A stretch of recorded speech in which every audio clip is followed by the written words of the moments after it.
tushib berasizmi? Xudo xolasa, zo'r klient bo'lsa, qalbimizga yo'l topsalar tushib beramiz. Kia K8'lari bor ekan. Bilasizlar, bu Kia K8'lar faqat bitta pozitsiyada kelgan. 2022-yil, 23-yildan kelishni boshlagan mashina. Signature degan pozitsiyasi. Ichini ham bitta ko'ringlar azizlar. Salonga 14 ta kolonka, akustik sistema, dahshat akustik sistema, car audio, CarPlay'larni ko'taradigan sistemalar. Mashinada 14 ta Meridian kolonkasi bor.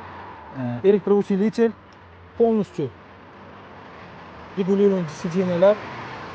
Temperatурani isitadi ham, sovutadi ham. Ko'rishinglar mumkin azizlar. Полностью panoramli krishta HUD ko'rishinglar mumkin. Namlovani qaranglar, namlovani. Ichini qaranglar, qanaqaligini. Mashina qanaqa zo'r. Bular aksiyani dillerda $50,000 ga sotilgan mashinalar. Hozir akamizda 38,800 qilib beraman deyishyapti. Aka, nima deysiz? Tushib berasizmi? Xudo xolasa, zo'r klient bo'lsa, qalbimizga yo'l topsalar tushib beramiz. 19,000 probegda azizlar, qaranglar qanaqangi dahshat mashina. Nasiya savdomiz ham bor, bemalol.